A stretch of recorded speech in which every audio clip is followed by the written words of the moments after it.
Hi, you're listening to Collectively Speaking by the Birthday Collective, a bottom-up initiative to develop ideas about Singapore's future.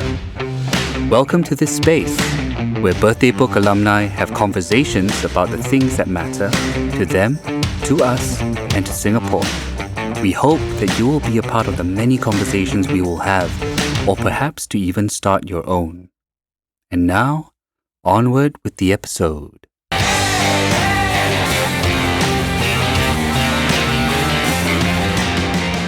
Welcome to Collectively Speaking.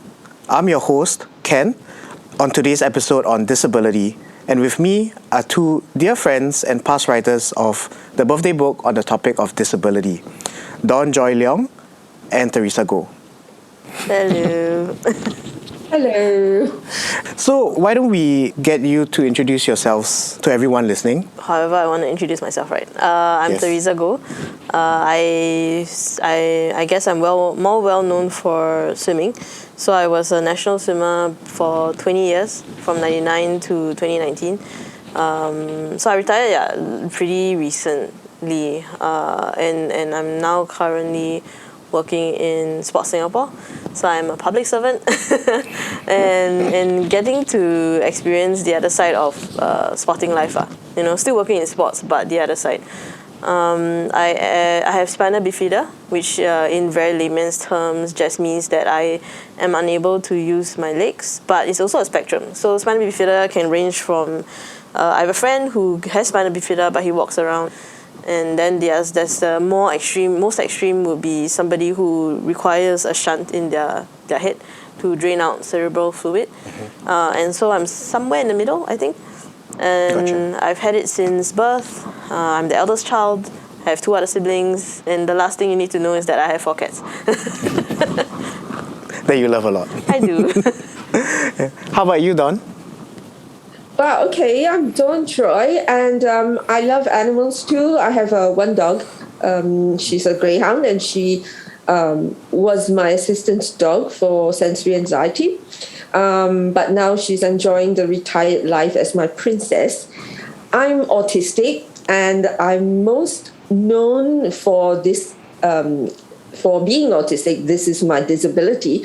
But I have medical disabilities that, I have not been actively advocating about. But I've recently sort of come out of that particular closet to talk about it, because my medical disabilities have come to the fore because of COVID. I'm immunosuppressed. So there's more to talk about now in terms of advocacy and awareness.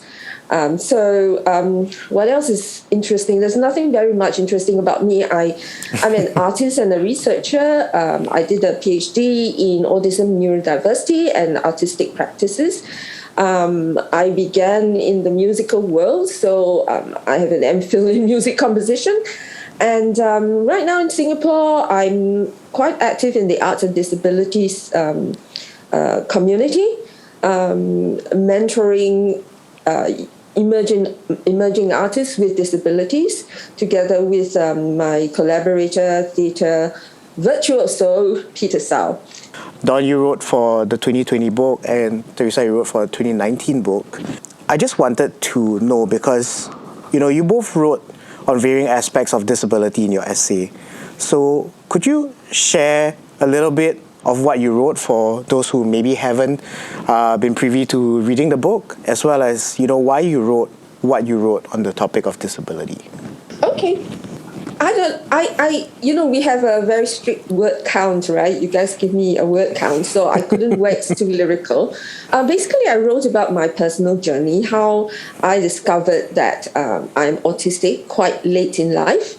The journey about being introduced into the disability community, owning the disability, and then the challenges I faced on returning to Singapore as a proudly disabled person. But I also included the positive side. I've seen slow but quite positive progress that we are making towards access and inclusion. some of the highlights include meeting you, Ken. You're doing a lot of work in this area, and very much appreciated. I think mine was also a pretty personal story. It was, I kind of framed it as how my book in one chapter will look like, or like in this small article will look like. And I wrote about the different chapters of me, the different layers of me, and I feel like all these parts on its own are things that sometimes people focus on, but they all make up the sum of me. So, okay, I can't really remember my article that well, but but I remember the chapters being this chapter is gay, this chapter is disabled. I can't remember if there's another chapter to it. A conclusion. A conclusion, maybe. Yeah, but it was very interesting because I rarely ever write about being queer, and I think that's also something that I find a lot of people don't really want to talk about as readily. They are very keen to embrace my disabled side. I say embrace in the sense that they like to talk about it. I won't say it as a full-on embrace where they think about making the world fully accessible for people like me. But when it comes to talking about this, my queerness, my sexuality, I think it's a different story. It's definitely a lot less desirable to talk about, just because people still don't know where they stand, or they're still unsure about certain aspects of it. But I mean, I've fully embraced every single part of myself, my queer side, my disabled side, and I think every part of me, every part of those different labels still add up to the whole of me, which I'm really proud of. I think it was a really intersectional piece, which I think really brings across many different layers, and people take time to kind of warm up to, I guess, the different aspects that make up, all of our beautiful selves. So, having read both of your essays, I guess I can safely refer to both of you as disability advocates. And as such, maybe let's give our listeners a little bit of a primer on, disability in the global and local context, so that maybe this can serve as a little bit of a inclusive educational resource for them. And then we'll go into, the other layers of you then on. Okay. I'll give a little bit of an intro for everyone who's listening, with the types of disability and language and stuff like that. And then Theresa and Dawn, you can chime in. So I guess, for starters, for types of disabilities, there are many that people are very familiar with. It could be sensorial disabilities, like to do with hearing, to do with sight. There's also physical disabilities to do with mobility, spina bifida is one, muscular dystrophy, cerebral palsy. And then we have the neurodivergent spectrum with autism, with dyslexia, ADHD, so on and so forth. And even within the neurodivergent space, there are spectrums within spectrums, right? As Dawn would put it. So, Dawn, would you want to just explain for everyone a little bit on the autism spectrum? Okay, I identify as autistic with a capital A if I'm talking about the cultural aspects, and with a small a when I'm talking about the disability and the issues and the features of autism itself. And the vast majority of autistic people worldwide now prefer identity first language. Now, identity first language is we put the disability first as part of our identity. It's just like deaf, hard of hearing or blind. The deaf community, of course, led the way many years ahead of time. And I also have medical disabilities for which I use person first instead, because I can't call myself, the medical term and that kind of person, like say autoimmune person, it just doesn't gel. Yep. And medical disabilities are actually not very desirable features nobody really wants to be to have these disabilities, so it's more polite to use person first. Autism is a neurological functioning.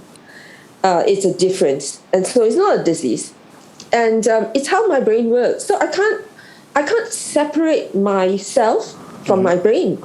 It's a simple thing, If I separate myself from my brain, then I'll be dead. So I use autistic, just like I use Chinese because I'm ethnically Chinese. I'm Singaporean. And I don't say I'm a person with Singaporeanness. It really sounds strange. I'm, loud and proud autistic. But although I use this terminology, not my official work, I still defer to the individual when I'm talking to maybe an individual autistic person who prefers to say, person with autism, because not everyone is proud of, this condition or their identity as a disabled person, and we still need to consider the individual. So I can't speak about all the different disabilities, but from the viewpoint of autism, yes, it's a huge spectrum, and now scientific studies are pointing towards suggesting that the people who have been, marginalized and referred to really insultingly as the lower part of the spectrum, have additional challenges that may not have anything to do with autism itself, but are concurrent disabilities. So of course the science is still evolving and still discovering. I think the main thing about disability advocacy is to normalize diversity. It's all part of the human condition that we exist in different spheres, and I think we make the world a better place. Yeah, no, totally agree. And I think, there is diversity in diversity as well, right? Very too often, I guess, when embracing diversity, people see it in a very binary fashion, like you're either this or that. But, along the autism spectrum, people are on different journeys, right? And how they want to approach their identity is different, and it might change over time as well. And I think, the famous saying is, if you know a person with autism, that's only one person that you know with autism, and not to kind generalize. Yeah, exactly. I think it can definitely relate to a lot of things that Dawn said, and especially also in respect to my own journey on accepting my disability. So I definitely went through phases of how I wanted to identify, how I wanted to embrace the different parts of me, right? So I went from, there was a time when they were very keen on person first language, which I thought, okay, I definitely agree with some part of it, because I don't think the disabled part of me is the most important. So I thought, okay, maybe I'll go with person first. So I went with, I'm a person with disability, I'm an athlete with disability, and I thought that was what I wanted. But after some time, I felt like, wait, doesn't 100% sit right with me, because there's something that felt like I was pushing away the disabled side of me. So then I tried out calling myself a disabled person, and I felt, actually that feels quite nice. It feels like I am proud of what I am and the disability I have. So I definitely went through different phases and different times of trying different labels, right? Yep. And how I wanted to be called and identify, and decided for myself that I wanted to be called a disabled person. But I mean, I also agree. I know a lot of people who just haven't gotten to that point, right? And are still figuring it out, still really ashamed of their disability, or just not very comfortable with their disability. So they definitely would rather be called a person with disability, or even just without the disability. And it's a personal preference, I think you gotta respect how people want to be called. I guess the safest way is to go with person first, but if they tell you otherwise, I respect that too. Yeah. Yes. No, totally agree. And I think like we mentioned, people are on different journeys. Some, might have recently acquired a disability. Some were born with a disability, and have lived with it for many years, but, still go through their own journey. And so this topic of identity is quite interesting, right?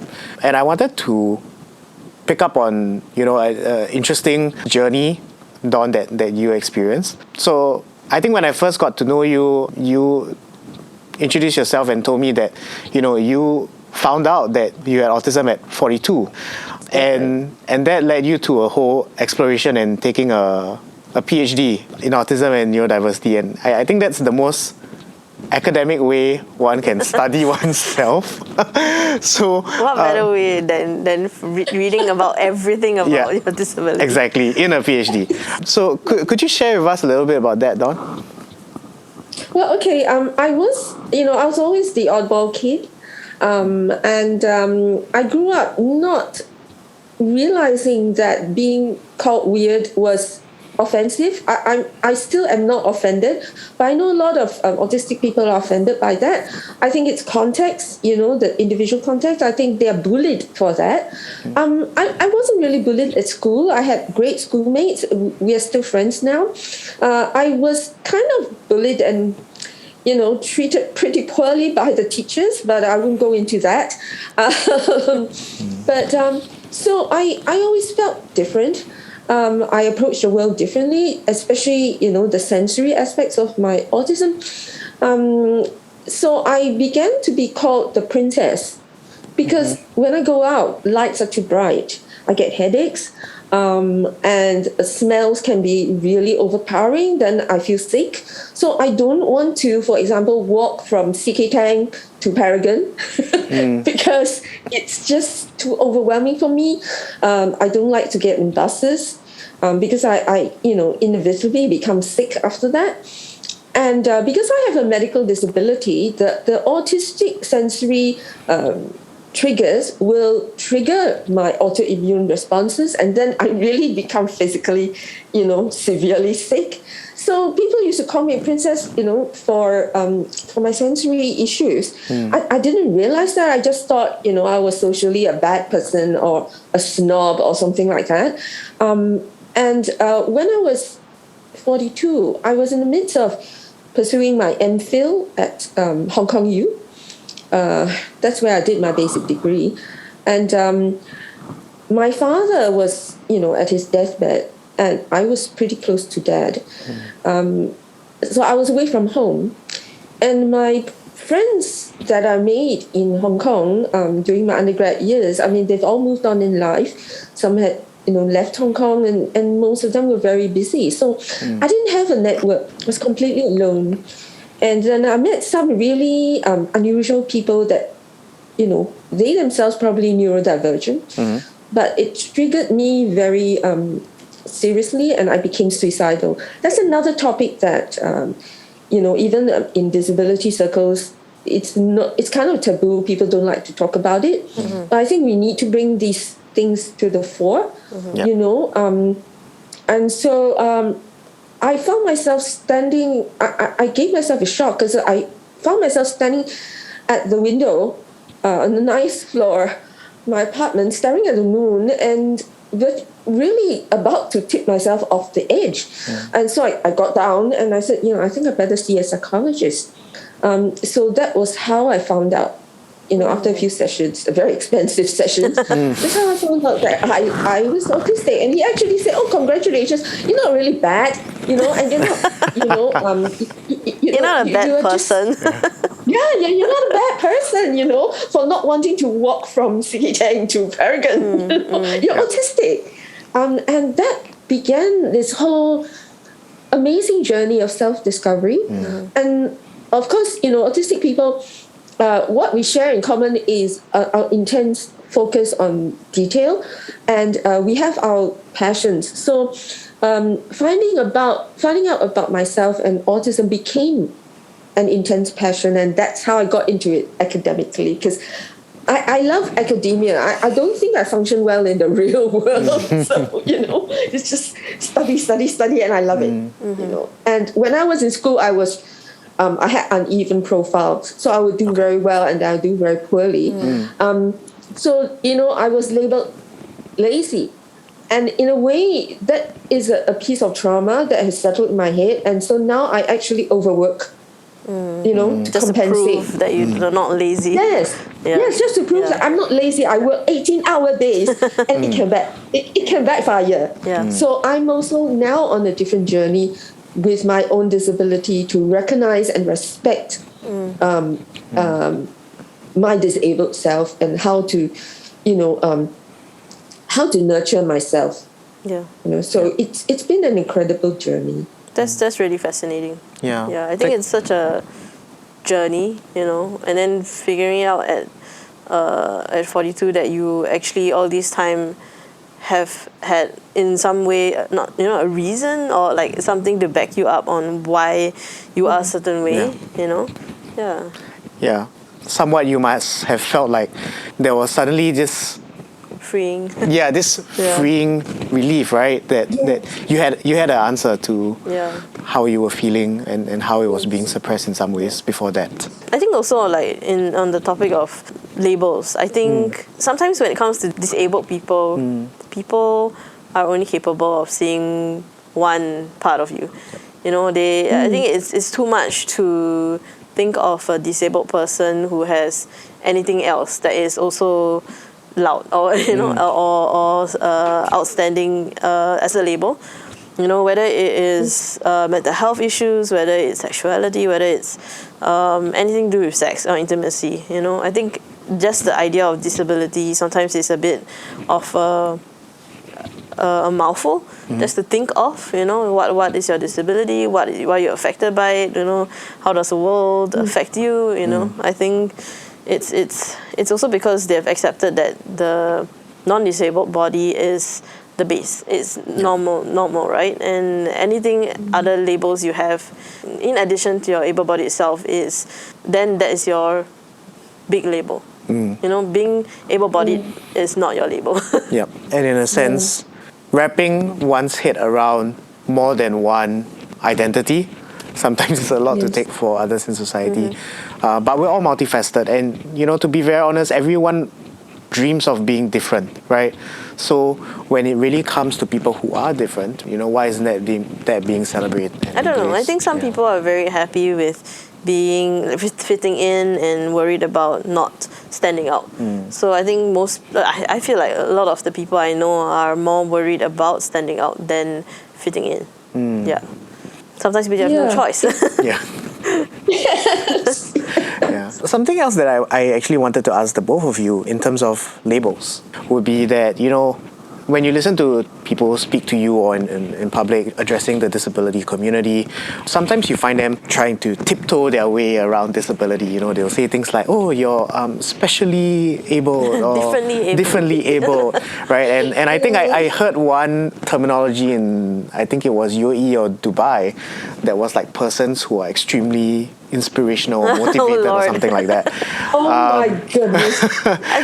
And I just wanted your take, on like how do you, as people tiptoe around disability, what do you observe, and how would you want to actually create a more welcoming environment for them? I mean, I think for me, I'm used to it just because I know that people, especially if they're not surrounded by disability or if they're not disabled themselves, they would go with what they think is right, of course. A lot of these things are well-intentioned. They don't do it with any harm or bad intentions, basically. They do it because they think this is the right way to go. So when they do it, when they call disabled people inspirational, when they give names like differently abled, special needs, they think that is the right way because that is what maybe they've heard. So I will not fault them for sure because that is what they know, right? I think it's also then for them to listen when people tell them that they are not comfortable with this label or this name. It is, education is not just for the educator to give you info on. I think there is a certain responsibility in every self to seek out knowledge and information and new updated knowledge and on the topic that you may be talking about, right? So when it comes to disability, and maybe things that you're not so comfortable with, not so familiar with, it's then somewhat also your responsibility when you're tackling this topic to read up on it and not just expect that everybody will hand you the info or knowledge on a plate. That's actually really helpful. I think that there's some homework to be done as well. Yeah, you can't just leave the hard work to the disabled people. Yes, absolutely. Right now, we're doing all the work trying to explain ourselves to others. Yeah, I think when it comes to something that you want maybe a mass public to know, that's where the power or responsibility of maybe the government or a big organization has that power and responsibility to do something, right? So when you said like that, what country was it? Dubai. People who are inspirational or something. Yeah. That is then when they put out a name like that, and they are maybe a government organization. They have a lot of people looking at them. They have mass public looking at them, and then they think that is the right name to go by. Then that is like a chain reaction that you just can't stop. Yep. I think there's certain amount of responsibility to take when you want to put a name like that on a group of people. Yeah. Exactly. Yeah, I agree with Theresa. The large organizations have a duty, to actually consult the actual disabled groups before they put labels on us, to ask us, at least a consensus, what we want to be called. So for the Singapore context, when it comes to autistic people, I think the Asia Pacific Autism Conference in 2019 was quite a watershed moment. Prior to that, there was no autism event with invited autistic speakers or participants. But for EP10, we did amazingly Singapore style. You know how Singaporeans and Singapore organizations, we must be the best, the mostest, the bestest, the most shiny one. And we really achieved that. And the network got together. And what I'm most proud of, because I was part of, the committees, what I was most proud of was the recognition that they offered to the autistic community in Singapore at last.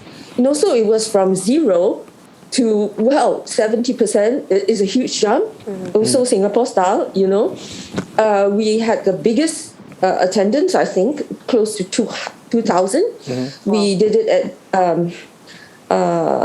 in Sentosa, I think what's it called? RWS. So it's huge. The only grumble I had was that, this orange hue really gave everybody with sensory problems headaches. Everything was orange. But, down to the right detail, and in the website, they actually publish, get this, a piece on how we should be addressing autistic people and on identity first language in Singapore. Wow! It's like, wow, it's amazing. I still get people coming, to tell me, oh no lah, you're not autistic lah. You don't look like it. Don't say that. It's just like, it's very like pantang, It's a bad thing. Yeah, it's like such a bad thing. But that's the individual thing. So I think the large organizations really need to help promote. Champion that cause. Yes. Right?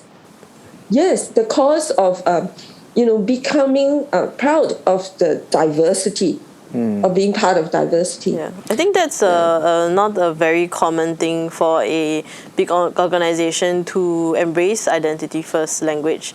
Especially, when you look at the government organizations or big organizations, especially in Singapore or Asian countries, it tends to be a little bit more pantang, like you said. They don't want to be called disabled. They don't want to go by identity first because they say, oh, you are a person first. But I'm like, I understand that I am a person, but I also want you to understand that the disability or disabled part of me is also something I want you to look at. I don't want you to shy away from it, hide from it, because I cannot shy away from it, and it's not something that's gonna go away if you don't talk about it, you know.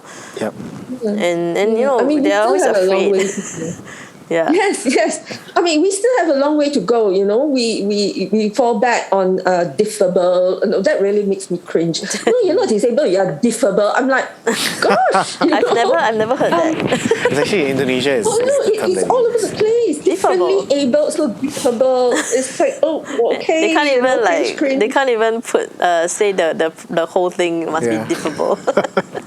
Portmanteau of the two words. And I guess you're right. You know, I think there's an inherent responsibility from large organizations, especially ones that take on certain mantle of safeguarding, you know, the interests of people with disabilities.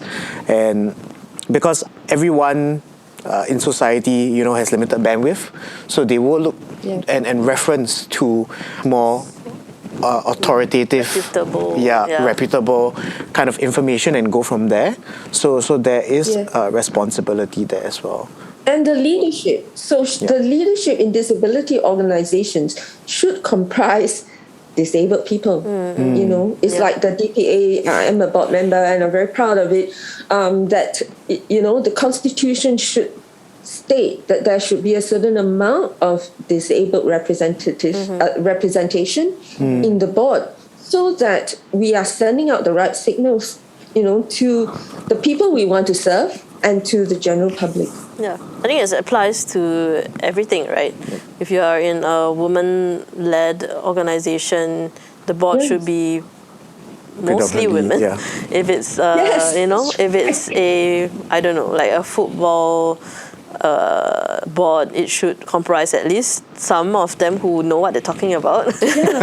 You know, I think it applies to everything. It's not just about what you think is best for this group of people you're serving or talking about. It's also having them involved. And I think maybe the danger also with that is that sometimes they can't find enough people, or they feel like they can't find enough people, and then they find one person, and that person then has that responsibility of the whole community of the persons of the label that or identity that they have to talk about, or they have to shoulder, right? And I think that's also another issue, because this person should not just stand for like the whole community. Or token. Tokenism for sure is a big issue. Teresa, I wanted to touch on something you mentioned earlier, you know, about people in general being well-intentioned. I think if we go by Confucianist beliefs, it's like everyone is inherently not an asshole. Everyone is kind-hearted and wants to help. It's just in how they go about doing so, right? And so that brings me to what I've coined the inclusion maturity spectrum, right? And I believe that the way society embraces different underrepresented groups can range anywhere from showing apathy to sympathy, and then towards empathy and empowerment. And I see that happening quite a fair bit in terms of where we're making our transition, where I think we had a campaign last couple of years called See the True Me, right? Where really looking past someone's disability. But at the same time, you know, in doing so, you know, you're not recognizing a certain portion of a person. But I think it's also a journey of maturity that maybe certain facets of society need to look past the disability to know the person before they can then turn around and understand the full person, right? And I mean, there's just one thought. And I just wanted to get your take, you know, along this spectrum of, you know, apathy, sympathy, empathy, and empowerment. You know, where do you think majority of Singaporean society currently sits when embracing disability?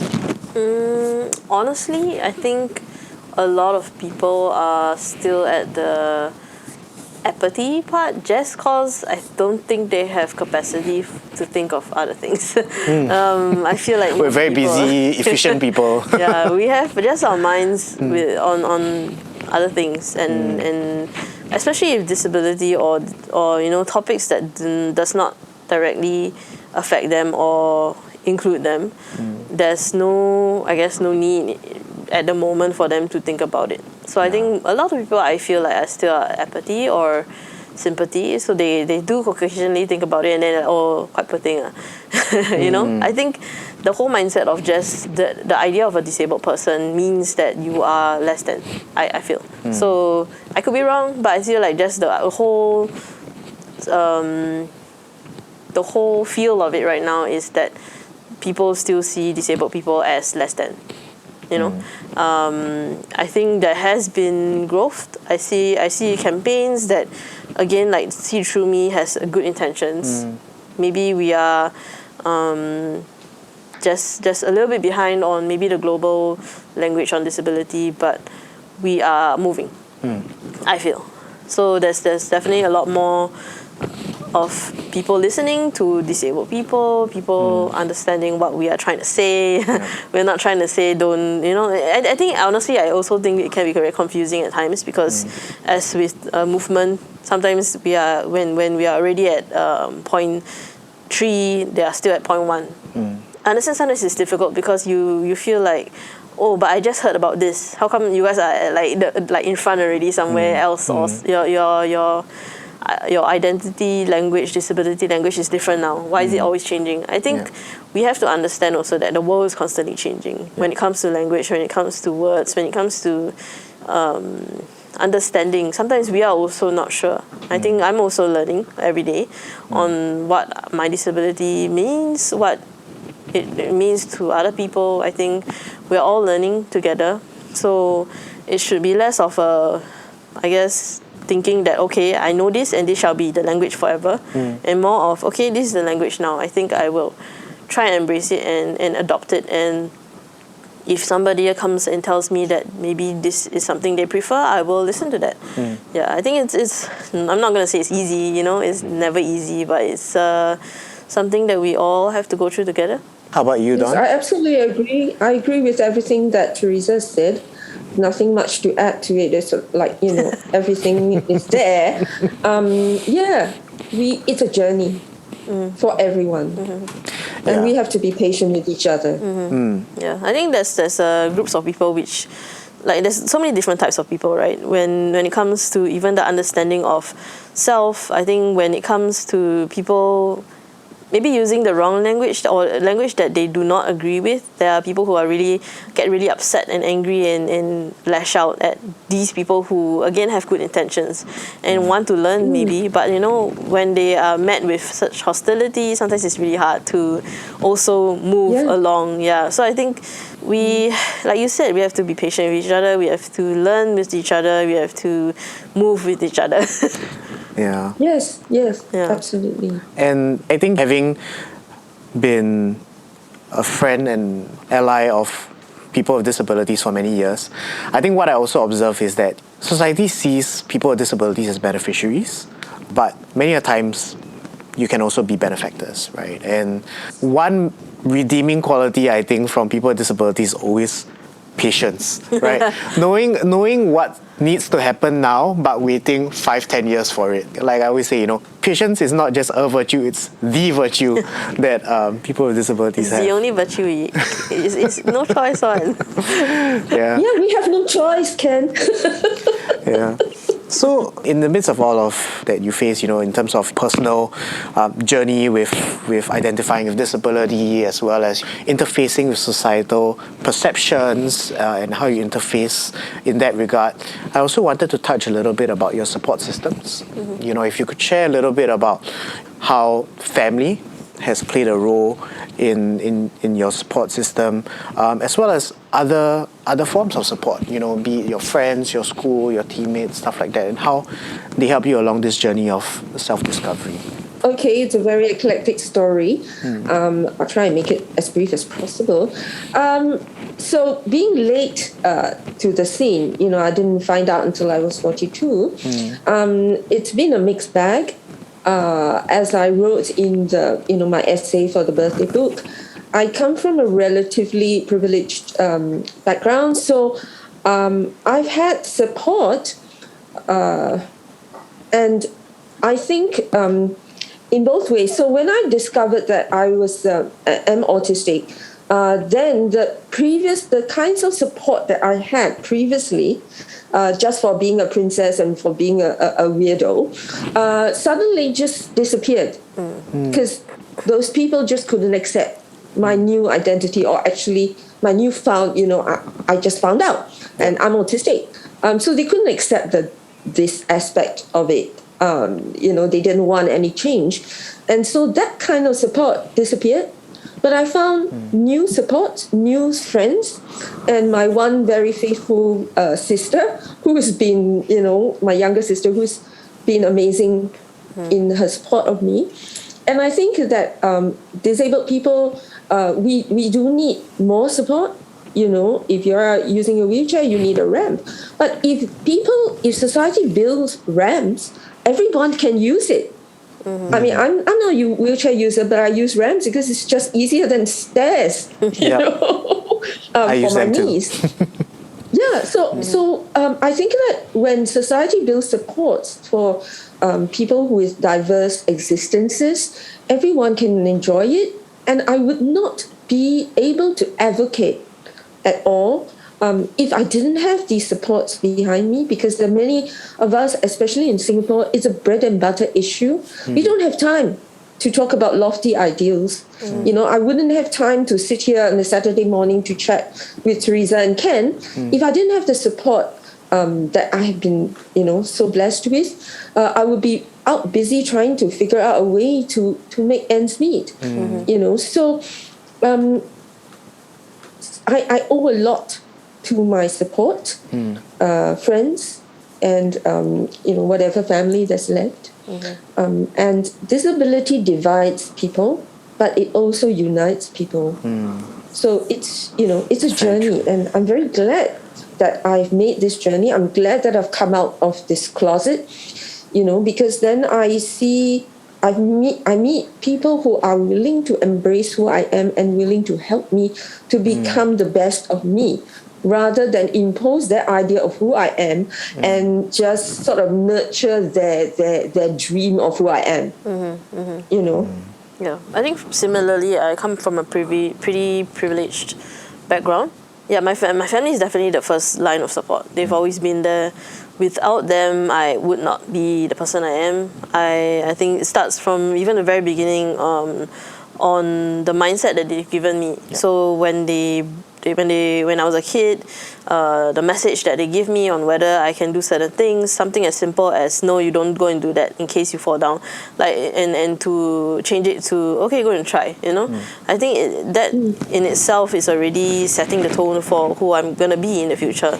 So when it came to stuff like climbing playground structures, and I was on crutches and braces, and if they had consistently told me no, I would have thought, okay, I shouldn't try all these things that I want to try, maybe a bit scary because I might fall down.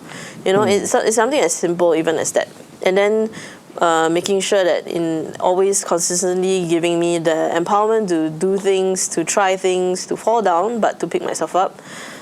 They've always been there. So I think my family have definitely been the main source of support for me. I wanted to just touch on another point now. I think we're all of like a working age, right?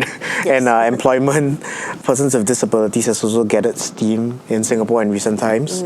Most famously championed by our president, Madam Halimah Yacob, as well as a long-time champion, meandering.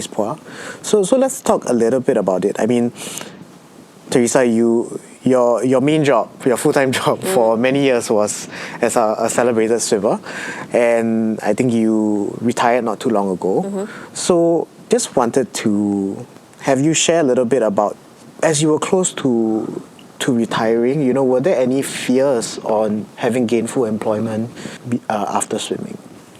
There was some worries. I think every athlete has that worry of what I'm going to do after I retire, for sure. And I had that too.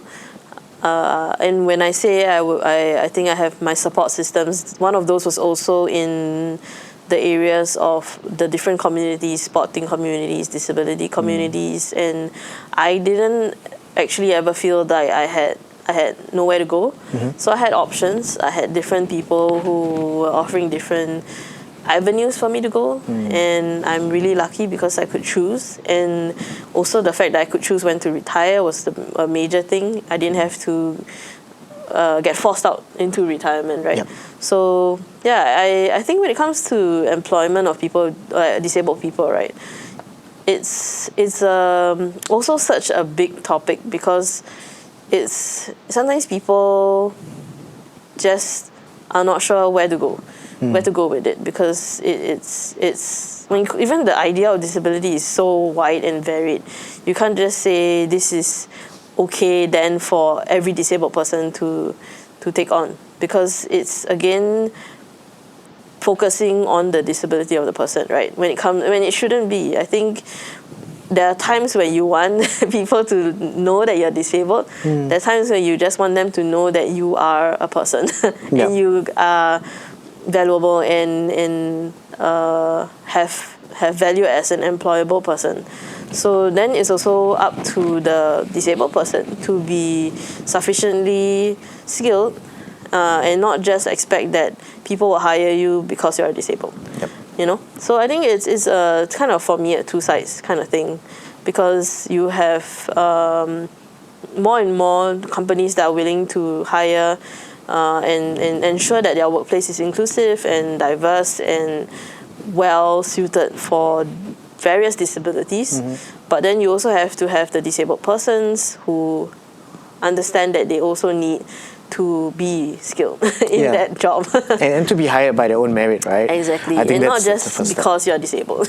Yeah, one of my favorite types of stories when it comes to get my friends with disabilities being employed is always that, first of all, they have skills, they have talent, they have merit, and they go through blind hiring processes, and only when they get the job then they reveal their disability, right? It's like a little surprise, what are you going to do about it?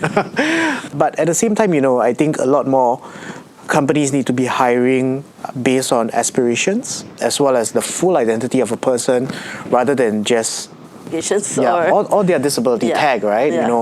Hiring a bunch of wheelchair users to be in customer service just because is, I would say it's a good first step, but there's more to achieve from there. So Dawn, you mentioned in your birthday book essay about the rude awakening that you had upon moving back to Singapore, with Lucy, your sport greyhound, and how difficult it was to find gainful employment. So would you want to touch a little bit on that? It was impossible. I never found it, so I had to employ myself. I think being autistic is somewhat new because it's a social difference. We socialize differently, we see the world differently, we experience differently. So, unlike a neuronormative minded person who has a physical disability, society will find it harder because of this whole misconception that we're not team players. So, for example, this label that autistic people are not team players, it's because we think the neuronormative are not team players. So we are in a team and we're working in a team for work. It's not a social thing. So the way I see it is, why are you spending 80% of the time talking about social stuff? We should be working. I'm not interested in your baby or what brand of Pampers you are using. I'm interested in the work. So then there is a friction. Yep. And so of course the majority will say, okay, this autistic person is not a team player, because the idea of what a team player is different. Yep. And I think we need a lot more awareness training and acceptance of differences. So autistic people have to, I find that I have to really tone down my desire to get onto the work and listen to what brand of Pampers people are buying. And the other side should also, tone down that urge to socialize during work time. I think it works both ways. But for me, I couldn't find employment because they will Google me. And this, of course, this woman is autistic. And autistic people are blunt and straightforward. And so we are rude. Against the corporate etiquette. That's the last thing they want. Yeah, and the last thing they want is for their faults to be highlighted in my blogs. So, and the other thing that people told me was, but you're overqualified. You have a PhD. So I was stuck. So in the end, I decided that I'll just have to employ myself. It was really difficult at the beginning. I kept getting demands to do freebie work, For exposure. Because, exposure. yeah, for exposure, I'm giving you this platform, you should be grateful. And I'm like, why should I be grateful? I still need bread and butter, to address the bread and butter issues. If they are paid for the job they do, why is it I'm not paid? And even in the disability circles, there are people doing that. So it was difficult, but I met great allies like Ken. And then in the arts, I mentioned Peter a lot because I'm very grateful for him. For understanding my needs, for providing me the correct access so that I can do the work to the best of my abilities. And I'm really good at what I'm doing, but you have to build me that ramp before I can get to the party. And a lot of funding organizations in Singapore, they don't have any provisions for people with disabilities, for artists with disabilities, and we're just told, actually, you can apply through the normal channels. They don't understand that we need a little bit more funding, for choose a venue with ramps, to choose a venue that is sensorially adequate, and to transport ourselves from A to B. So all this comes out of the same budget that non-disabled people will be getting. And so that means that the artists with disabilities get less money all around. So I've had this great grant and I'm very, very grateful for it.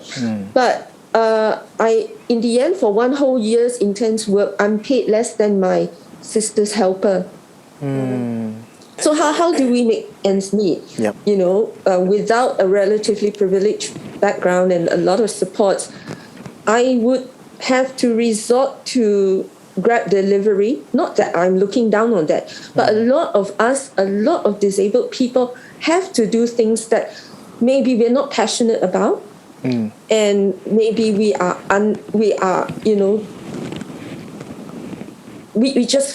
forced into those circumstances. So I don't like advocacy. I just want to do my art, but I'm doing it because I'm paying it forward for the support that I'm getting. I want to highlight this need to society so that people who are less privileged can still be supported adequately.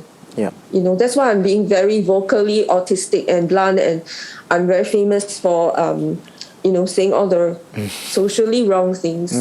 But that's how I want to pay forward. And employment is a huge issue because we are not a welfare state.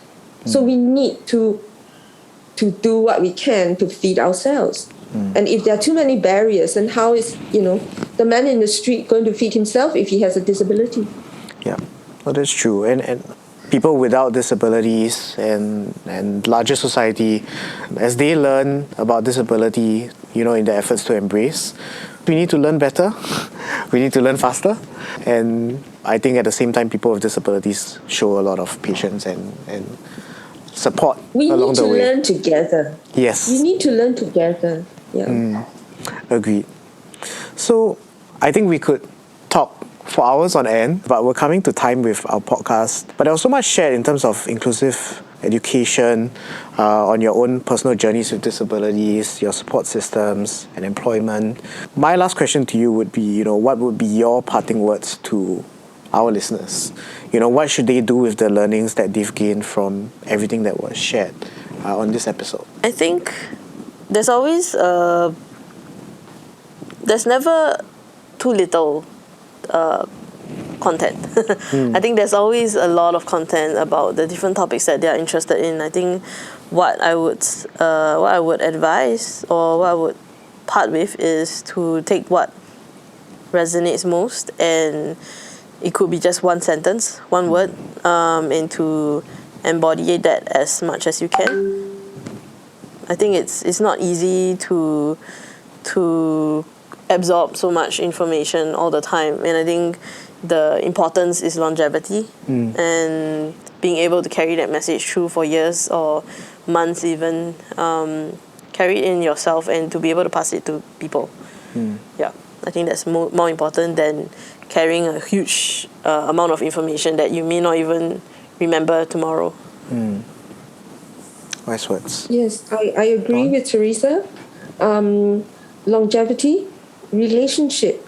If you build relationships with people with disabilities, with disabled people, then it will become part of your own paradigm on how to support us and how to push us towards greater aspirations, how to live with us. So walk with us in this journey. Don't just stand apart and read about us and pity us. Also, you're so poor thing, I give you some money. Form relationships. That's the best way. Yeah. I totally agree, because, identifying as someone without a disability, forming relationships, with so many friends with disabilities has kept me in the space for the last 13 years. And so maybe my parting words to anyone who is yearning to build a relationship with anyone with disability would be, be curious and be bold and ask, with good intention to learn of the other side, and things will naturally flow. Yeah. So with that, thank you so much, Theresa and Dawn, for your time. Thank you. We'll catch you soon. Thank you.